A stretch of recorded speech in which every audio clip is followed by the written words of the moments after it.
사랑하는 성도 여러분, 혹시 학창 시절 조회 시간에 교장 선생님의 훈시를 기억하시는 분 계십니까? 네, 갑자기 어두워지시는데 저는 기억합니다.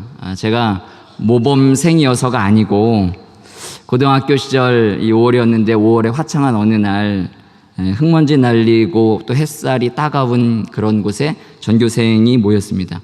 국민의례부터 막 시작해가지고 여러 가지 이제 절차가 다 끝난 다음에 교장 선생님이 딱 이렇게 그 구령대라 그러나요? 그곳에 딱 서가지고 말씀을 하시려고 딱 시작했습니다. 그때 이제 우리들의 마음속에는 야, 또 얼마나 이 긴 시간을 버텨야 될까, 이런 마음의 준비를 딱 하고 있었는데 교장 선생님이 이렇게 말씀하시는 거예요. 여러분, 하늘을 올려다 보십시오. 저 하늘이 부모님의 마음이며 선생님의 마음입니다. 끝. 이렇게.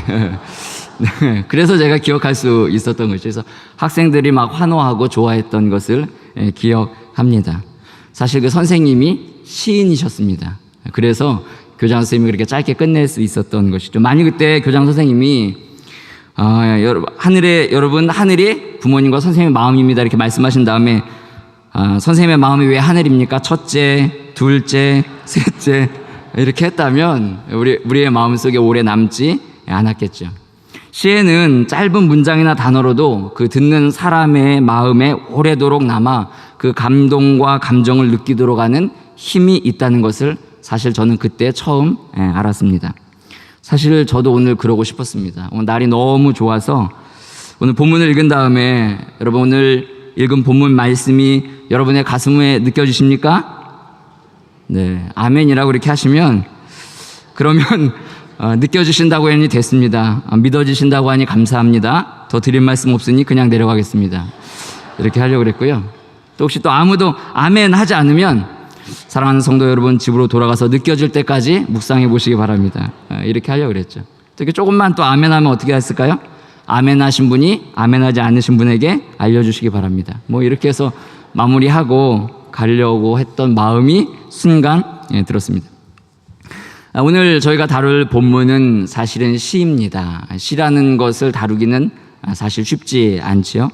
시의 특징이 있기 때문입니다. 시는 은유와 이미지라는 것을 사용해서 그 내용을 전달하기 때문에 좀 만만치 않습니다. 은유라는 것은 어떤 그 대상의 상태나 움직임을 암시적으로 표현하는 기법이고요. 예를 들면 내 마음은 호수다, 부모님의 마음은 하늘이다, 이런 거죠. 너는 여우다, 이런 것들입니다. 이런 은유는 우리의 마음에 그림을 이렇게 딱 그려줍니다. 설명하려는 내용을 이미지로 전달해 주기 때문이죠. 그래서 어떤 분은 은유를 이렇게 표현합니다. 은유는 단어로 채색된 그림이다. 굉장히 공감이 되는 말입니다. 단어로 채색된 그림이다. 단어를 얘기하는데 단어만 들리는 게 아니라 그림이 그려지게 되죠. 이런 이미지는 서로 다른 두 대상을 연결시켜주는 역할을 합니다. 성경에는 그런 내용이 굉장히 많습니다. 특별히 시를 보면 하나님은 빛이시다. 하나님과 빛이 같지는 않지만 그 대상을 연결시켜주죠. 하나님은 요새시다. 하나님은 목자시다. 연결시켜주는 겁니다. 그리고 그 이미지를 통해서 우리에게 하나님이 어떤 분이신지를 보여주게 됩니다. 그러다 보니까 이 은유를 해석할 때에 여러 가지 이유로 헷갈리는 경우가 많이 있습니다. 대표적인 것은 어떤 시기와 장소에서 매우 긍정적으로 사용됐던 뜻이 문화적으로 다른 시기와 장소에서는 부정적인 뜻이 될 때가 있습니다. 간단하게 예를 들면 시편 133편을 보면 보라 형제가 연합하여 동거함이 어찌 그리 선하고 아름다운고, 그리고 그 다음에 뭐라고 되어 있죠? 머리에 있는 보배로운 기름이 수염 곧 아론의 수염에 흘러서 그의 옷깃까지 내림과 같다. 고대 세계에서 손님에게 기름을 붓는 행위는 환대와 손님을 제대로 맞이한다는 긍정적인 이미지지만 저는 선크림도 바르는 게 싫습니다. 얼굴에 끈적거리니까. 누군가 이렇게 머리에 뭘 붓는다는 걸 생각해도 굉장히 끔찍하죠. 이처럼 뭔가 시대적인 환경이 바뀌게 되면, 문화적인 환경이 바뀌게 되면 그것을 인지하는데 조금 어려움을 겪게 됩니다. 그래서 시편을 볼 때에 시와 우리 사이의 거리를 어느 정도 우리는 인식해야 됩니다. 그래서 신학자들은 이걸 한 3가지 정도로 정리합니다. 첫 번째로는 역사적으로 볼 때 시편은 지금으로부터 한 약 2500년에서 3000년 전의 거리를 갖고 있기 때문에 그 전에 쓰인 거라 그런 공백이 있지요. 또 문학적으로 볼 때도 시편은 우리가 익히 아는 이 시의 형태와는 조금 그 특징이 다릅니다. 그래서 또 이해하기도 쉽지 않습니다. 또 신학적으로 보면 시편은 이 다윗 왕권, 그 다음에 시온성, 그 다음에 하나님의 통치하심 이런 거를 중심으로 쓰여 있어서 이것을 어떻게 연결하느냐 또 이런 문제도 있습니다. 어쨌든 역사적이고 문화적이고 문학적이고 뭐 이런 신학적인 거리가 있기 때문에 단번에 이해하기는 쉽지 않습니다. 그러나 또 한편으로 보면 노래와 시는 인간의 삶에 대한 깊은 연대의식을 주기 때문에 이 모든 거리를 훌쩍 뛰어넘기도 합니다. 기본적으로 노래와 시는 그 시대를 사는 사람들에게 공감대를 주는 경험이 있습니다. 여러분 혹시 그 가요 무대 보십니까? 가요 무대? 네, 안 보시죠? 예. 저도 보면 은혜가 안 됩니다. 근데 이제 가끔 이제 어머니 댁이나 아버지 댁 한 번씩 이렇게 보시더라고요. 근데 저는 전혀 공감도 이제 안 되죠. 7080 이런 세대 음악을 조금은 공감하지만 역시 공감되지 않습니다. 요즘 우리 아이들하고 한번 얘기해 보려고 아이들이 듣는 음악을 한번 들어봤는데요. 전혀 공감할 수가 없습니다. 자기가 살았던 시대에 공감할 수 있는 음악들이 따로 있다는 얘기죠. 시나 노래는 그 시대에 살아간 사람들의 그런 정서적인 것을 공유하게 합니다. 그러나 그 정서가 당시 그 시대에만 머물러 있지 않고 그게 수백 년, 수세기를 훌쩍 뛰어넘어서 계속적으로 그 노래나 시를 들을 때 그런 감동이 있다면 그 정서가 거기에 머물러 있지 않고 계속적으로 흘러간다 이렇게 말할 수 있습니다.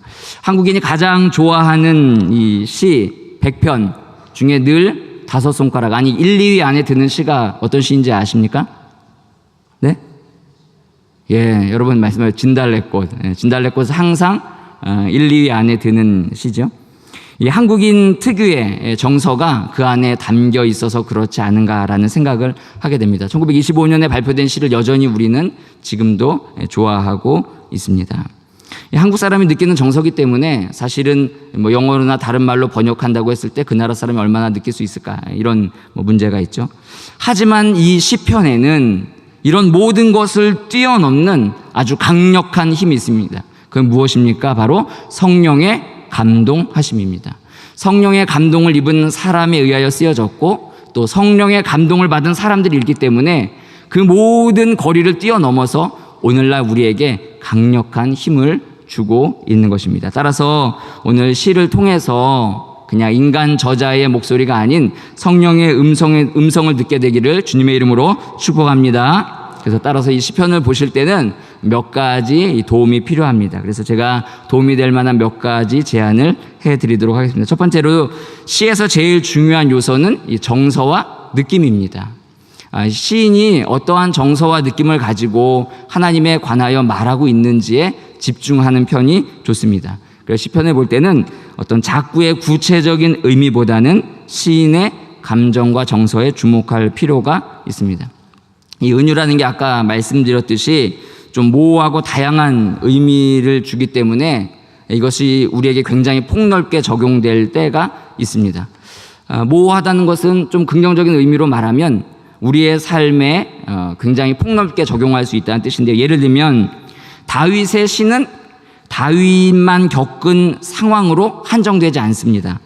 다윗의 시라는 표제가 붙어 있어도 다윗에게 영감을 불어넣어 주신 분이 주님이시기 때문에 이 시는 다윗의 특수한 상황에만 고정되지 않는다는 뜻이지요. 오히려 모든 성도들에게 보편적으로 적용될 수 있습니다. 특히 이 시편은 언약의 노래이기 때문에 그 언약이 다윗에게만 한정된 게 아니었습니다. 그 언약이 그리스도 안에서 성취됨으로 우리도 다윗과 동일하게 그 언약 안에서 하나님이 주시는 은혜를 누릴 수 있습니다. 이런 의미에서 본다면 이 시편 전체는 하나님의 언약에 대한 이 그리스도의 노래라고 할 수 있습니다. 더욱이 우리는 시편을 그리스도에 대한 노래로 보기도 하지만 동시에 이 노래를 지으신 분이 누구신가요? 그리스도 자신이시죠. 왜냐하면 하나님의 이 성경은, 하나님의 말씀은 하나님의 영감에 의하여 기록된 책이기 때문에 성삼위일체 하나님 대신 그리스도 자신이 이 시의 또한 원작자이시기도 합니다. 그래서 예수 그리스도는 시의 대상이 되시기도 하지만, 찬송의 대상이 되시기도 하지만, 가장 찬송을 잘하시는, 가장 시를 잘 짓고 노래하시는 분인 것을 알 수 있습니다. 예를 들면 우리가 쉽게 알 수 있는 대로 주님은 십자가 위에서도 마지막 순간까지 시편을 선포하셨습니다. 엘리 엘리 라마 사박다니. 어디에 나올까요? 시편 22편 1절에 기록되어 있는 말씀입니다. 예수님의 모든 사역 보면 사역 안에서 예수님이 시편을 적절히 찬양하신 것을 알 수 있습니다. 시편은 때로 시인이 무죄하여 억울한 누명을 쓴 사람으로 많이 나옵니다. 시인의 이 주인공이 무죄하게 막 억울하게 당하는 장면들이 굉장히 많이 나옵니다. 그런데 예수님은 참으로 무죄하셨지만 자신의 죄가 아니라 다른 사람의 죄를 감당하기 위하여 고난을 당하셨습니다. 또 예수님은 완전한 삶을 사셨음에도 불구하고 악한 사람들의 손에서 고난을 당하셨습니다. 시편을 가만히 보시면 고난당하는 이야기들이 나오죠. 우리도 살면서 때때로 배신당하지 않습니까? 그러나 예수님이 당하신 배신에 비하면 우리의 배신은 아무것도 아닙니다. 삶에서 버림받고 외톨이가 되었다고 느낄 때도 있습니다. 시인도 그런 내용을 노래합니다. 하지만 우리는 예수님께서 십자가에서 당하신 것처럼 완전히 버림받은 적은 없습니다. 우리는 죄인과 사귀면 쉽게 하나님을 떠나버리지만 예수님은 죄인들과 교제하시면서도 이들의 활동에 동참하지 않으시고 오히려 그들의 죄 문제를 해결해 주셨습니다. 오늘 본문 8절 말씀처럼, 오늘 본문 8절 말씀에 보면 주께서 계신 집과 주의 영광이 머무는 곳을 이 예수님이 사랑하신 것처럼 사랑한 사람이 사실 이 지구상에 어디 있겠습니까? 우리가 주의 영광이 머무는 곳을 사랑하는 일과는 비교조차 되지 않습니다. 예수님은 우리와 같이 시편을 이처럼 노래하신 분으로서 시편의 내용과 같은 우리가 겪는 탄식과 고통이 무엇인지를 너무나 잘 아시는 분이십니다. 그러니까 찬송의 대상이 되시기도 하지만 그 찬송의 가사를 누구보다도 가장 잘 알고 계신 분이 바로 예수 그리스도이십니다. 이 땅에서 내가 겪는 시련과 괴로움이 어떤 것이든지 간에 예수님께서 나 대신 지신 십자가 위에서 당하신 고통과 비교할 수 있는 것은 아무것도 없습니다. 시편에 나오는 시인의 고통은 그래서 우리로 하여금 우리의 구원자이신 그리스도의 극심한 고통을 바라보게끔 또 우리를 안내해 주기도 합니다. 뿐만 아닙니다. 그분은 우리의 아픔을 아시고 또 고통 가운데 있는 우리와 같은 자리에 함께 지금도 계십니다. 그분은 우리가 겪는 고난이 무엇인지 정확히 알고 계신 분입니다. 그분은 우리의 모든 슬픔과 몸부림에 대하여서도 너무나 정확히 알고 계십니다. 따라서 우리는 우리의 고통과 난관의 상황이 무엇이든지 간에 예수님께로 가져갈 수 있습니다. 이것이 시편이 우리에게 주는 큰 힘이지요. 그러므로 시편의 낭독은 이 시인이나 또 지금 시편을 읽고 있는 내 개인의 독창이나 아니면 우리들끼리만의 합창이 아니라 언제나 주님과 함께 부르는 듀엣이어야 합니다. 우리가 시편을 볼 때 이것은 그리스도를 찬양하는 것이다 라고만 한정하면 주님이 십자가에서 죽으시고 부활하시는 우리와 함께 이 고난의 자리에서 주님이 함께 노래 불러주신다는 사실을 놓쳐버리게 됩니다. 그래서 오늘 다 잊어버리시더라도 이것만은 꼭 기억하시길 바랍니다. 시편은 예수님과 함께 부르는 노래이다. 이것을 여러분들이 반드시 기억해 주시기 바랍니다. 뿐만 아닙니다. 예수님은 이 시편을 해석하여 지휘하는 최고의 지휘자이십니다. 따라서 설교자로서 시편을 설교하는 제 임무는 이 시편의 노래를 아주 잘 설명하는 데 있지 않습니다.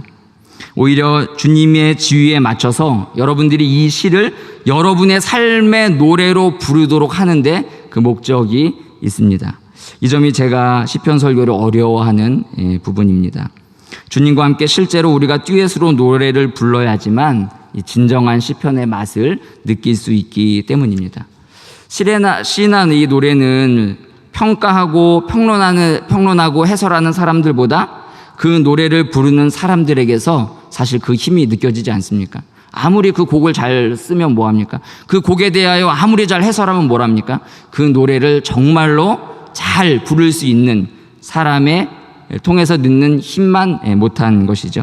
특별히 우리 주님과의 듀엣은 조금 독특한 면이 있습니다. 내가 조금 못 불러도 우리 주님이 완벽하게 불러주시기 때문에 우리는 그 주님께 붙어 있어서 부르기만 하면 됩니다. 얼마나 큰 은혜입니까? 듀엣으로 부르는데 제가 조금 못해도 주님이 완벽하게 부르시니까 그 듀엣의 아름다운 하모니가 되는 것이죠. 예수님을 시편의 최고의 노래자로 생각하면서 이렇게 시편을 읽으면 이 시를 우리의 삶에 적용할 때 도덕주의를 피할 수가 있습니다. 제가 이렇게 길고 장황하게 말씀드린 이유는 시편에 나오는 많은 이 어구들이 마치 우리를 도덕적인 삶을 살도록 이렇게 부추기며 강요하는 것처럼 느껴질 때가 있기 때문입니다. 그러나 결코 그렇지 않습니다. 오늘 본문에도 나오지만 시편을 잘못 읽으면 이 복음이 아닌 율법적 도덕주의에 빠지기 쉽기 때문입니다. 복음이 무엇입니까? 내 삶을 하나님의 목적에 맞춰라. 그러면 하나님이 너를 기뻐하시리라고 선언하는 게 아니고, 복음은 하나님께서 그리스도를 기뻐하시기 때문에 너를 기뻐하신다, 이겁니다. 예수 그리스도를 기뻐하심으로 우리를 받아주시고 기뻐하시죠. 그리고 예수님께서 이미 목적 있는 그리스도의 삶은 하나님의 목적을 이룬 삶이기 때문에 너는 그분을 따라가고 그분과 함께 가기만 하면 된다. 그분을 붙들기만 하면 되고 그분을 주님으로 영접하기만 된다라고 주님이 우리에게 약속해 주셨습니다. 이런 의미에서 보면 시편은 누가 설교하느냐보다 누가 부르느냐에 따라서 그 맛이 굉장히 달라지게 되어 있습니다. 같은 노래라고 하더라도 어디에서 누구와 함께 부르냐에 따라서 그 느낌이 완전히 달라지지요. 어떤 유명한 가수가 시골 동네 아주머니들과 함께 노래를 부르고 듣다가 눈물을 흘리며 마음의 치유를 받았다는 얘기를 들었습니다. 아무래도 그분들의 삶에 묻어있는 그 모든 애환이 가락을 통해서 나왔기 때문이지요. 예루살렘 찬양대회가 귀한 이유가 무엇입니까? 주님께 귀한 것들여 젊을 때 힘다하라. 모든 삶, 우리 여러분들의 삶과 여러분들의 신앙의 연륜에 묻어서 찬양으로 흘러나올 때 우리에게 더욱더 큰 감동이 있는 것과 마찬가지입니다. 예수님은 찬양의 대상이시기도 하지만 우리에게 온전한 찬양의 삶을 보여주신 유일하신 분입니다. 따라서 우리가 시편은 나만 홀로 읽는 것이 아니라 이곳에 주님이 함께 하심으로 주님과 함께 읽는 듀엣이다, 이렇게 기억하시기를 바랍니다. 따라서 오늘 우리가 시편을 볼 때에 주님과 함께 읽는다는 생각을 함께 해주시고 오늘 본문을 함께 묵상하기를 바랍니다. 또 오늘 본문에 들어가기 전에 한 가지만 더 살펴볼 게 있는데요. 시편은 그냥 이 26편, 7편, 25편 이렇게 단락으로만 볼 게 아니고 시편 전체 150편이 구성되어 있는 내용 속에서 이제 이런 시편 각 시편을 좀 살펴봐야 됩니다. 너무 많기 때문에 간단하게 두 가지만 좀 기억해 주시고 이해하셨으면 좋겠습니다. 첫 번째로는 시편에 나오는 복 있는 사람에 대한 묘사가 많이 있습니다. 시편에 나오는 복 있는 사람은 첫째로 어떤 사람이냐면 하나님의 율법을 마음에 새긴 사람, 이 사람이 복 있는 사람이다. 시편 전체는 이것을 이야기해 주고 있죠. 그래서 시편 1편 1절 2절에 보면 복 있는 사람은 악인들의 꾀를 따르지 아니하며 죄인들의 길에 서지 아니하며 오만한 자들의 자리에 앉지 아니하고 오직 여호와의 율법을 즐거워하여 그의 율법을 주야로 묵상하는도다. 이렇게 선언하고 있습니다. 제일 앞에 그렇게 선언을 하고 있어요. 구약의 율법의 목적은 하나님의 사랑을 깨닫도록 하는 데 있습니다. 율법은 막 내가 지켜서 하나님께 옳다고 인정을 받는 게 아니고 그 율법을 통해 하나님의 사랑을 깨닫게 하는 게 율법의 목적입니다. 따라서 시편에서 복 있는 사람은 율법에 있는 하나님의 사랑을 진정으로 느껴서 하나님을 사랑하고 그리고 자기 자신도 그 마음에 하나님의 율법을 새기는 사람, 이 사람이 바로 복 있는 사람이다 이렇게 말하죠. 그러면 누가 하나님의 율법을 마음에 새겨 주님의 사랑을 깨달은 사람이겠습니까? 이에 대한 대답으로 시편이 이제 그 다음에 계속 나오고 있는데요. 시편이 전부 몇 권으로 되어 있습니까? 150편으로 되어 있고 그게 몇 덩어리로 묶어져 있습니다. 몇 덩어리로 되어 있죠? 네, 몇 덩어리입니까? 네, 5덩어리로 구분되어 있습니다. 그래서 1권은 41편까지 이렇게 되어 있는데요. 이에 대한 대답으로 첫 번째 시편의 1권은 고난을 통과하면서 자신이 아무것도 아닌 존재라는 것을 자각한 사람만이 말씀으로 다가오시는 하나님의 진정한 사랑을 체험할 수 있다라고 말해주고 있어요. 참고로 하나만 보시면 시편 39편 5절을 보면 이렇게 되어 있습니다. 시편 39편 5절 찾으시면 제가 있습니다. 주께서 나의 날을 한 뼘 길이만큼 되게 하심에 나의 일생이 주 앞에는 없는 것 같사오니 사람은 그가 든든히 서 있는 때에도 진실로 모두가 허사뿐이니이다. 주께서 나의 날을 한 뼘 길이만큼 되게 하셨다 이렇게 해요. 나의 일생이 주 앞에는 없는 것 같다. 정말 내가 주 앞에 서보니까 내가 대단한 사람인 줄 알았는데 주 앞에 서보니 내가 아무것도 아니다. 이러한 사람만이 주님을 사랑하여 주를 붙들 수 있는 것이죠. 이런 사람이 하나님의 사랑의 감격에서 자신도 하나님을 사랑하고 율법에 나타난 하나님의 뜻을 기쁨으로 수행할 수 있습니다. 우리 교회 언어로 얘기하면 뭘까요? 자기 부인이 돼 있다는 뜻이지요. 율법을 자기 힘으로 지키는 의로움의 근거에서 주의 구속을 바라본다면 예수님과 사도 바울의 가르침과는 정말로 모순이 됩니다. 이는 바리새인들에게나 어울릴 만한 내용이 됩니다. 또 로마서에서 뭐라고 기록되어 있습니까? 모든 사람이 죄를 범하였음에 하나님의 영광에 이를 수 없다고 분명히 말씀하고 있습니다. 이런 성경의 진리하고도 배치가 됩니다. 따라서 복 있는 사람은 율법에 담긴 하나님의 사랑을 아는 사람, 이게 시편이 말하는 복 있는 사람입니다. 둘째로 시편에서 말하는 복 있는 사람은 하나님을 전적으로 신뢰하는 사람입니다. 하나님을 전적으로 신뢰하는 사람이 복 있는 사람이다 이렇게 선포합니다. 사람은 피조될 때부터 독립된 별개로 존재하지 않습니다. 창조주와 그리고 다른 피조물과 상호 관계 속에서 살아가도록 만들어졌습니다. 하나님이 그렇게 우리를 창조하셨습니다. 그래서 사람은 자유의지를 가졌지만 하나님과 주고받는 신뢰가 없이는 삶의 진정한 의미를 못 느끼게 되어 있습니다. 여러분, 우리가 삶의 진정한 의미를 느끼지 못하는 이유는 하나님과 주고받는 상호관계가 없기 때문이죠. 인간은 필연적으로 그래서 하나님을 찾을 수밖에 없습니다. 하나님을 의지할 수밖에 없지요. 그래서 시편 기자는 하나님께 소망을 두라고 그렇게 반복적으로 얘기하고 있습니다. 여기서 하나님을 의지한다는 말은 인간의 연약함을 보충한다는 뜻이 결코 아닙니다.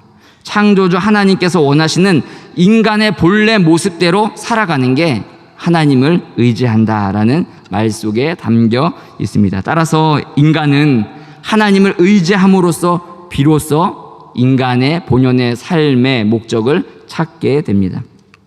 시편을 보면 그래서 오늘 본문도 마찬가지지만 1인칭 주어가 굉장히 많습니다. 1인칭 주어 목적어, 오늘 본문 그냥 눈으로만 살짝 보셔도 내가 나의 완전한 의에 행하고 나를 판단해달라, 여호와여 나를 살펴달라, 내 뜻과 내 양심과 이런 나에 대한 얘기가 굉장히 시편에는 많이 나옵니다. 그럼에도 불구하고 이 나라고 시인이 이야기할 때 그걸 나를 따로 이렇게 개체로 분리해서 생각하는 게 아니라 주님과의 관계 속에서 항상 의지하는 의존자로 이 자기 자신을 표현하고 있습니다. 그래서 나라는 말 속에도 하나님이 중심을 이루신 것을 알 수 있게 되는 것이죠.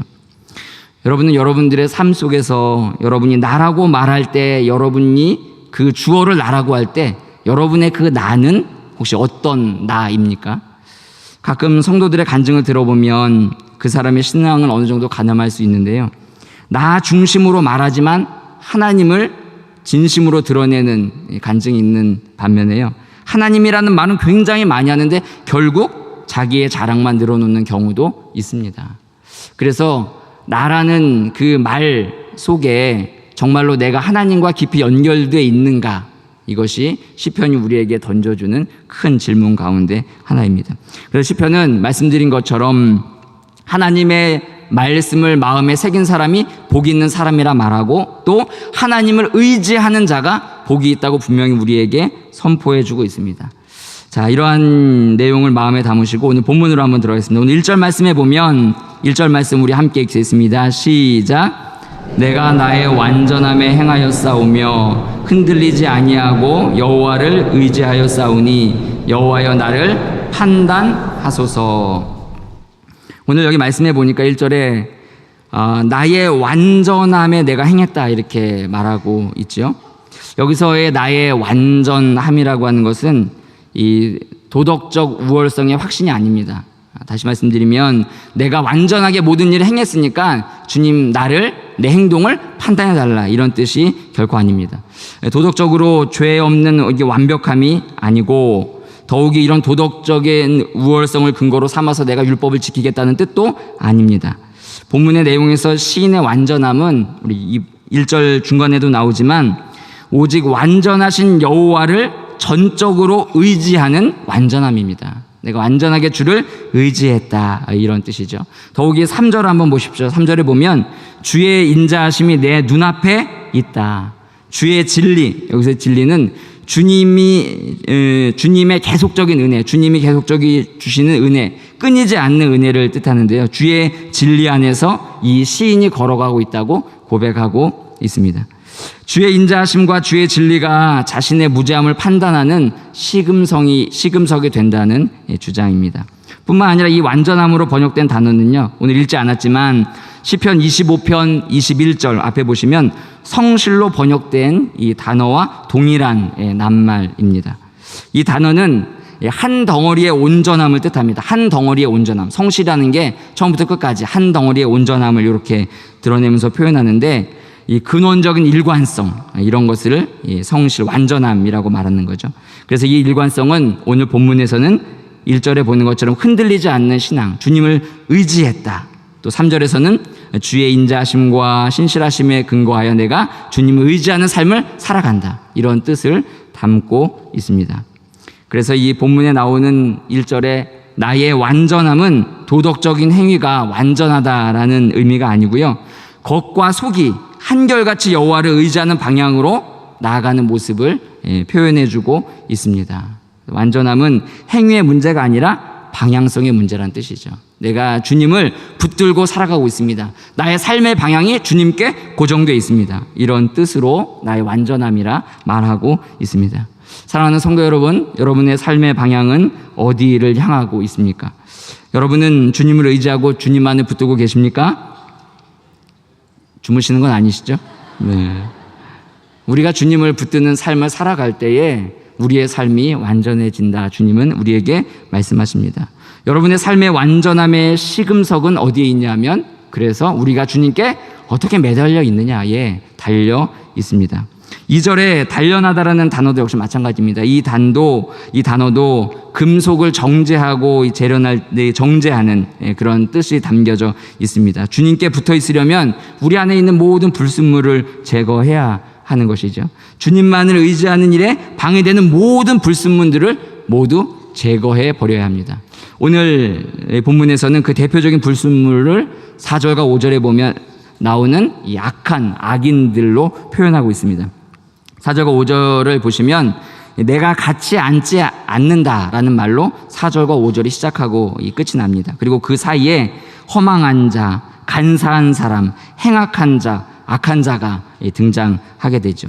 여기서 같이 앉는다, 동행한다, 이런 말은 그 허망한 자, 간사한 사람, 행악한 사람, 악한 자를 한 인격으로 받아주어서 교제한다는 뜻입니다. 친분을 나눈다는 뜻인데 내가 그렇게 친분을 나누지 않는다 그들과, 이런 뜻입니다. 특히 4절에 나오는 간사한 자에 해당하는 사람은 자신을 숨기는 자라는 뜻을 가지고 있어요. 다윗 주변에 그런 교활한 사람들이 얼마나 많이 있겠습니까? 왕 주변에 왕 앞에서 아첨하는 사람, 그 다음에 앞에서는 예의하지만 뒤에서 함정에 빠뜨리려는 사람, 신하들끼리의 암투, 앞에서는 조공을 바치지만 뒤에서는 나라를 침략하려고 하는 수많은 주변의 그 강국들, 이런 것들이 얼마나 많이 있었겠습니까? 혹시 여러분 주변에는 그런 분들이 안 계십니까? 옆에 한번 보시죠. 그런 분들이 계신지 안 계신지. 바로 내 자신이 그런 사람일 수 있습니다. 수군거림과 쑥덕거림의 자리에 앉아서 우리 자신을 숨길 수 있는 간사한 사람이 될 수도 있기 때문입니다. 5절의 악한 자는 주님을 반역하는 사람들을 뜻합니다. 악한 자는 숨겨져 있기 때문에 내 안에도 숨을 수 있습니다. 간사하여 악한 우리의 마음이 하나님에 대하여 거부하고 대항하면서 내가 내 지혜와 능력과 힘으로 살아가려는 성향으로 갈 수 있기 때문이죠. 반면에 6절부터 8절을 보시면 하나님과 함께하는 기쁨이 얼마나 큰지를 보여주고 있습니다. 우리 6절에서부터 8절까지의 말씀을 우리 함께 읽도록 하겠습니다. 시작. 여호와여, 내가 무죄함으로 손을 씻고 주의 제단에 두루다니며 감사의 소리를 들려주고 주의 기이한 모든 일을 말하리이다. 여호와여, 내가 주께서 계신 집과 주의 영광이 머무는 곳을 사랑하오니. 시인은 주님께 나아갈 수 있도록 주님이 나의 무죄함을 인정해 주시고 깨끗이 씻어줬다라고 말하고 있습니다. 모든 사람이 죄를 범하였으며 하나님의 영광에 이르지 못하더니 그 뒤에 뭐라고 되어 있습니까? 그리스도 예수 안에 있는 속량으로 말미암아 하나님의 은혜로 값없이 의롭다 하심을 얻은 자 되었느니라. 바로 저와 여러분이 그러한 사람인 줄 믿습니다. 이것이 기적이지요. 시인도 역시 마찬가지입니다. 내가 주 앞에 나갈 수 있는 선언을 받은 것 자체가 사실은 기적이고 측량할 수 없는 하나님의 은혜라는 것을 너무나 잘 알고 있습니다. 하나님께 감사할 이유이기도 합니다. 따라서 이 시편 기자는 주님께로부터 의롭다 하심을 얻은 자로서 주님의 영광을 바라보고 있습니다. 사랑하는 성도 여러분, 여러분은 지금 그리스도로 인한 죄 씻음을 받으셨습니까? 그렇다면 주님 안에서 여러분은 주님의 영광이 머무는 곳에 들어갈 수 있음을 믿으시기 바랍니다. 우리가 왜 주의 영광 있는 자리에 못 들어갑니까? 예수 그리스도 안에서 이미 우리의 죄가 씻음받고 주님이 초대하는 그 자리에 우리가 당당하게 나아갈 수 있는 줄 믿습니다. 충격적인 것은 신앙생활을 오래 했음에도 불구하고 여전히 예수 그리스도의 십자가의 공로로 우리가 천국에 들어가고 주의 영광 가운데 간다는 사실을 믿지 못하는 분들이 계십니다. 혹 지금 이 자리에 그런 분들이 계신다면 우리의 죄를 능히 용서하시고 우리의 모든 허물을 용서하실 그리스도의 십자가의 은혜를 붙들고 주의 영광이 머무는 그곳으로 담대하게 나가시기를 주님의 이름으로 축복합니다. 따라서 이 시편에서 가장 중요한 점은 시인의 온전함이 아니라 주님께서 자신의 온전함을 확증해 주셔서 그로 인해서 주님의 제단 주위를 돌면서 큰 소리로 주님의 영광을 찬양하는 데 있습니다. 그곳이 바로 주님의 영광이 머무는 곳이죠. 이 제단은 제사를 드리는 처소 이상의 의미를 가지고 있습니다. 그래서 어떤 학자들은 하나님과의 친교와 임재를 알려주는 하나님의 식탁을 상징해주고 있다, 이렇게 얘기해요. 하나님의 식탁으로 우리를 불러주시는 그러한 그림을 우리에게 보여준다, 이렇게 말하죠. 결국 이런 자리로 나가는 사람은 주님과의 신비한 연합의 비밀을 아는 사람이라 이렇게 말할 수도 있습니다. 여러분은 주님과 신비적 연합의 기쁨을 누리고 계십니까? 네, 점점 소리가 작아지는데 예수 그리스도를 믿음으로 주님이 우리와 신비적으로 연합해 주셔서 하나님이 주시는 무한한 기쁨을 우리는 누릴 수 있게 되어 있습니다. 이런 신비적 연합 안에 있는 사람은 결코 악인을 부러워하지 않습니다. 그 모습이 오늘 바로 8절입니다. 우리 8절의 말씀을 함께 읽겠습니다. 시작. 여호와여, 내가 주께서 계신 집과 주의 영광이 머무는 곳을 사랑하오니. 설교의 시작 부분에 말씀드렸던 바와 같이 이 시의 깊이와 맛은 주님께 가까이 갈 때 느낄 수가 있습니다. 그런 은혜가 있기를 주님의 이름으로 축복합니다. 내가 아무리 설명하고 누군가 아무리 나에게 얘기해도 내가 주께서 계신 집과 주의 영광이 머무는 곳에 그 영광을 맛보면 그것이 무엇인지 알게 된다는 뜻입니다. 혹시 여러분 가운데 주의 영광이 머무는 곳을 피하려는 이유가 나 같은 죄인이 가면 안 될 것 같은 느낌이라면 예수님을 의지하시기 바랍니다. 그러나 만일 여전히 세상을 더 사랑하는 마음이 크기 때문이라면 악인들의 결말을 보시고 빨리 주님 앞으로 돌아오시길 바랍니다. 그게 9절과 10절의 내용입니다. 악인들과 함께 멸망하지 않는 유일한 방법은 하나님과 동행하는 데 있습니다. 주님과 동행하면 주님은 내 죄악까지 깨끗하게 해주십니다. 주의 영광이 머무는 곳에는 악인들이 범접할 수 없습니다. 우리가 주의 영광을 볼 때 그래서 악인의 형통이 보이지 않습니다. 결론적으로 시인은 11절에서 다시 나의 완전함에 행한다 이렇게 말하죠. 그러면서 1절 끝에 보면 1절에 보면 중간에 보면 내가 나의 완전함에 행하였사오며 흔들리지 아니한다 이렇게 표현했는데 더 정확한 표현으로 하면 다리에 힘이 없어서 휘청거리는 모양입니다. 우리 큰 충격을 받으면 막 몸에 힘이 빠져가지고 풀썩 주저앉고 막 이런 분들 계시잖아요. 그런 모습이 바로 흔들린다는 모습입니다. 그에 반해서 12절은 어떻게 되어 있습니까? 12절은 내 발이 평평한데 서 있다 이렇게 이야기하죠. 악인들의 무리에서 벗어나 여호와를 찬송하는 무리 중에서 함께 찬송을 이루는 아름다운 모습으로 결말을 하고 짓고 있습니다. 시편은 또 여러 군데에서 보면 의인이 평탄한 길에 서 있다는 말을 다른 말로도 표현하는데 시편 37편 31절에 보면 이렇게 표현합니다. 그의 마음에는 하나님의 법이 있으니 그의 걸음은 실족함이 없으리로다.